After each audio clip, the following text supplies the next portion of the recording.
The ski-equipped LC-130 Hercules transport plane skidded to a halt on the frozen runway, its engines roaring against the relentless Antarctic blizzard. I, Bodie Patel, clutched my duffel bag as the rear ramp lowered, unleashing a torrent of icy wind that stung like 1,000 needles. This was Station Polaris, my home for the next 3 weeks, a remote outpost buried partially in the ice to defy the continent's fury.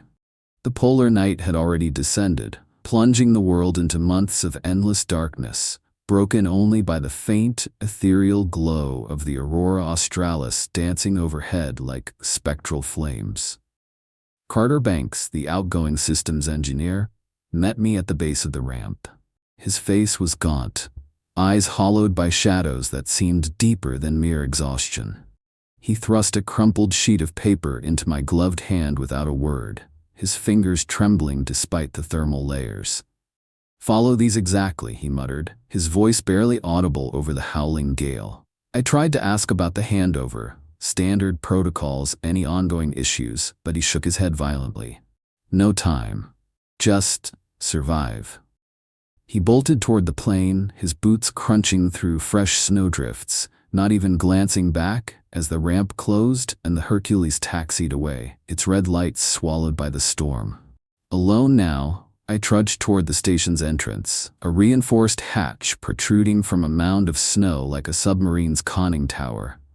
The structure itself was a network of modular units, painted stark white to camouflage against the ice, connected by insulated tunnels that snaked underground to shield against the 60s temperatures.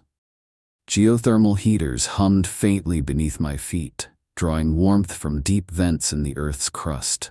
Solar panels, useless in the perpetual night, were folded away, while wind generators whirred invisibly above, battling the elements. Pushing through the airlock, I shed my parka in the mudroom, the sudden warmth making my skin prickle. The interior was clinical, fluorescent lights buzzing overhead, walls lined with emergency gear, and faded posters about frostbite prevention. A digital clock glowed 1847, but time felt meaningless here, where day and night blurred into one endless twilight. I smoothed out Carter's paper under the harsh light. It was a list of rules, handwritten in shaky script. Some made sense. Log all external excursions. Maintain radio silence during solar flares. But others chilled me more than the blizzard outside. Ignore whispers in the tunnels. Never open hatches after 9 p.m. If the aurora pulses 5 times, lock your door and count backward from 100. What kind of place required rules like these? I pocketed it, figuring it was some hazing ritual for newbies. Exploring the tunnels, I noted the layout from my pre-deployment blueprints. Central hub with labs branching east and west, living quarters north, common areas south. The air smelled of recycled oxygen and faint ozone from the heaters. Everything was pristine yet worn, scratches on the metal floors from years of boot traffic, faint condensation on the walls where ice tried to reclaim the space.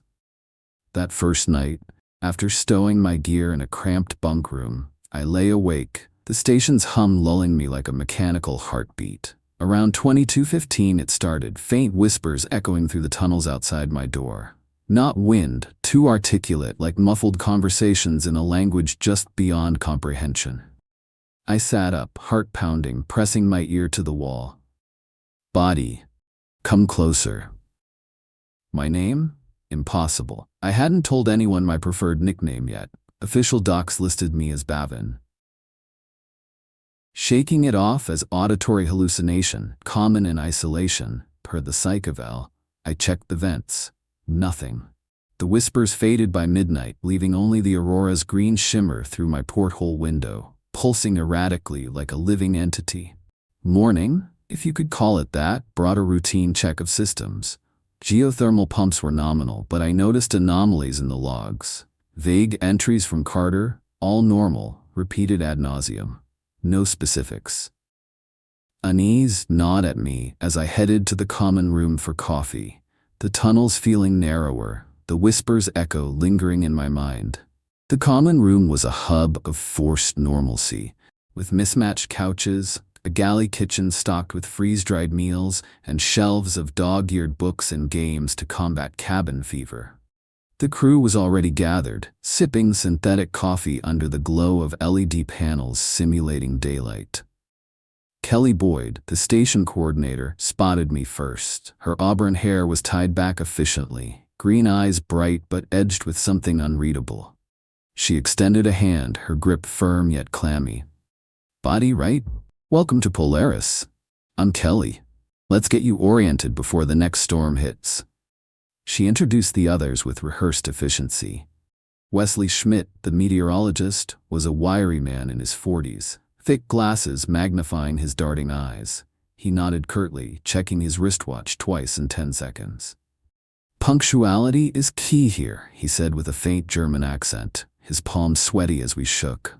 Chase Bravo, the geologist, lounged against the counter, built like a rugby player with dark eyes that avoided mine. He grunted a hello, focusing on his tablet instead. Theo Estrada, the biologist, stood last, his hazel gaze lingering on my face as if dissecting me. "Fascinating arrival timing," he murmured, his handshake lingering. "The aurora was active last night." Kelly chattered about schedules, meals at 0800, 1200, 1800, laundry rotations, mandatory psych check-ins via satellite. But her voice had a scripted quality, like she was reciting lines to mask unease. As we ate rehydrated oatmeal, I mentioned Carter's hurried exit. The room stilled. Wesley's spoon clattered. Chase shifted uncomfortably. Theo's eyes narrowed. 2 weeks can warp anyone, Kelly said brightly, too brightly. Isolation plays tricks. After breakfast, Kelly toured me through the tunnels. Labs with humming equipment, a gym with a treadmill bolted to the floor, the comms room with its array of screens monitoring the endless ice. "We're studying climate shifts, ice core samples, wildlife adaptations," she explained. "You keep the gears turning, geothermal, electrics, all that." In my quarters, I unpacked, spreading blueprints on the desk. The station matched. No upper levels, just these buried modules. Carter's rules nagged at me. I read them again. Don't respond to voices in the tunnels. Avoid staring into ice walls.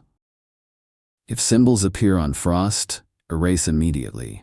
Weird, but perhaps precautions against cabin fever-induced delusions. Work filled the day, calibrating sensors, patching a minor leak in the heating conduits. The tunnels amplified every sound, drips from melting ice, distant creaks as the structure settled. By evening, fatigue set in, but dinner was tense. Kelly dominated conversation with weather updates. Wesley obsessively timed his bites. Chase ate silently.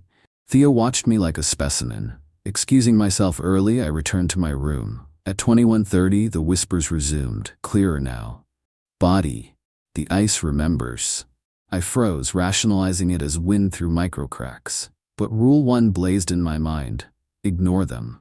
I buried myself in logs, noting gaps, photos removed from walls, bright patches where frames once hung. Midnight brought silence, but sleep evaded me. The aurora pulsed outside 5 times in quick succession.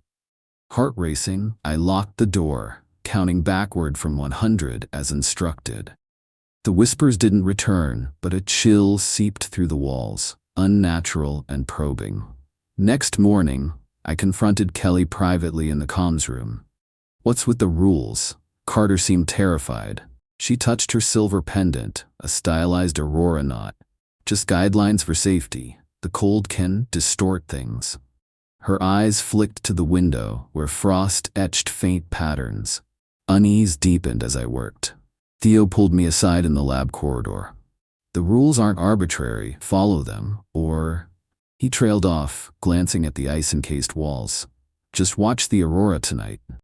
Dinner repeated the pattern, small talk masking tension. Wesley checked his watch every minute. Chase avoided eye contact. I retired early, but at 2200, whispers evolved into murmurs, almost conversational. "Join us," the cold welcomes. I resisted responding, clutching the rules like a talisman. The station felt alive, the tunnels breathing with secrets. Breakfast was a minefield. I casually mentioned the whispers while forking scrambled egg substitute. Heard odd sounds in the tunnels last night, like voices. Wesley's tea mug shattered on the floor, hot liquid splashing his boots. He stared, face paling. Ice expansion, Chase boomed too forcefully, shooting Wesley a glare. Geothermal vents cause echoes, nothing more. Kelly at the stove gripped her spatula until her knuckles whitened, her reflection in the microwave showing forced composure. More eggs, Bodie? The dismissal rang hollow. Wesley mopped up frantically, muttering about ducks. Chase excused himself abruptly, plate half full. Kelly's smile didn't reach her eyes. Focus on work. Diagnostics on the heaters today. I nodded, but suspicion brewed. In the mechanical crawl space, a frost-rimed basement housing pumps and panels, I ran checks. Everything nominal, yet logs showed Carter's entries devolving into curt, operational note. Theo appeared, ducking under pipes, his breath visible in the chill. The whispers aren't vents, he whispered, crouching close. Shapes in the ice. Ignore them, or they gain form. His eyes were earnest, no jest. What shapes? I pressed. You'll know. Don't react. Observation only. He left, leaving me unsettled. The day blurred into maintenance, sealing conduits, monitoring aurora interference on comms. Tension simmered. Wesley avoided me. Chase barked orders via intercom. Dinner was silent, Kelly's chatter failing against the pall. At 19:45, Chase slammed his fork. This is bullshit. He grabbed his parka. I'm checking the upper platform. Someone's pranking us. The platform was for sensor access, exposed to the elements. Kelly's plate slipped. Chase the rules, he sneered. Screw them. Back in 10 with answers. He stormed to the utility hatch. We waited, frozen. Minutes ticked. 10, 15, 20. Wesley paced, watch glancing. At 20:15, the hatch opened. Chase stood, face ashen, sweat freezing on his brow. Eyes vacant, he shuffled past, locking himself in quarters without a word. Wesley's grip on my arm bruised. He saw it. Talking worsens it. Worsens what? He backed away. Everything. That night, whispers intensified at 23 read, mimicking my voice. Bodie, check the hatch. Important. Dragging sounds accompanied, like chains on ice. My phone buzzed. Theo, don't look into ice walls. Kelly, meeting at 600. The aurora pulsed 5 times. I locked up counting. Sleep was fitful. At 300, pounding woke me. Emergency huddle in the common room, faces lit by aurora glow through windows. Outside, 40 feet away, a pale shape loomed in the ice, elongated, limbs dangling unnaturally, head cocked at a spine-snapping angle. Motionless, yet radiating menace. When? Kelly whispered. 0230, Chase rasped, nails caked in what looked like blood. Kitchen window. Protocol. Lights out, seals checked, silence. Blackout curtains drawn. In darkness, Wesley murmured, it thrives on notice. Time dragged. Theo peeked. Gone. But symbols scarred the frost, angular, repeating patterns. I snapped photos, Kelly wiped them furiously. Delete. Why? Patterns invite more. Back in quarters, unease peaked. The station's hum felt mocking. Tunnels whispering promises of revelation. Database dives consumed my off hours. In the comms room, I sifted logs. Routine at first, then 30 years back. Mentions of ice apparitions and vocal mimicry from engineers. Visual distortions, requests for psych-evacs. 10 years ago, entries sanitized. Bland perfection masking horror. Fragments in backups. Figures nightly. Kelly conceals. Can't trust. Tracing a short in the console, I found a hidden microchip in the radio base. Labeled Curtis Yang Day 14. My old MP3 player brought for podcast played it. Curtis's voice, weary Boston twang. Day 14. Apparitions bolder. One stared through ice for hours, translucent. Kelly lies. Stations 50 years old, rebuilt after incidents. One here is fake. Stories don't match files. I think it's... Static erupted, then screams. Curtis's overlaid with others. It cut off. Official records. Curtis left normally, but that terror said otherwise. Night brought voices outside, my own pleading, Bodie, explain the chip. Then my deceased father's, son, cold out here. I resisted blinds, blasting music to drown them. Dawn broke the siege. Breakfast confrontation. I set the player down. Someone's lying about their identity. Played the tape.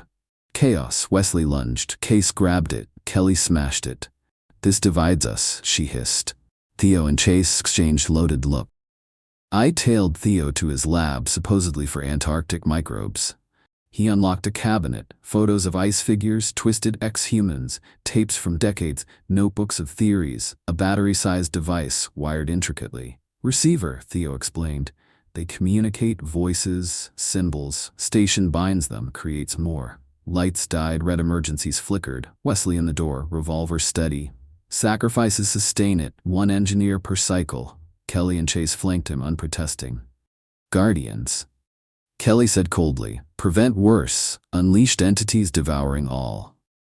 The truth. Rules condition acceptance of madness, easing transformation into icebound horrors. Theo stepped forward. Documented you all. Ends now. He pressed a remote. The device hummed, vibrating the air. Outside responses. Dozens of ice figures surging, pressing windows, temperature plummeting. You empowered them, Wesley roared, firing. Theo fell, shoulder blooming red but grinning. Too late. Windows shattered in crystalline explosions. Figures poured in, joints inverting grotesquely. Bullets phased through like mist. Kelly invoked protocols. Chase bolted. I ran, kitchen corridors, figures of past staff emerging from vents, walls cracking. Hatch open, cold blasting. Grabbed parka, fled into night. Figures swarmed Wesley, his screams silencing abruptly. Supply bunker, 60 yards through blizzard. Activated beacon, its blink piercing darkness. Tracked vehicle roared to life. Drove hours, hypothermia claiming me. Military chopper found me days later. Aurora mocking overhead. Fire, I lied, all dead. Polaris burned distant, figures work. Rebuilt soon, cycle resuming, my vehicles in ice awaiting the next.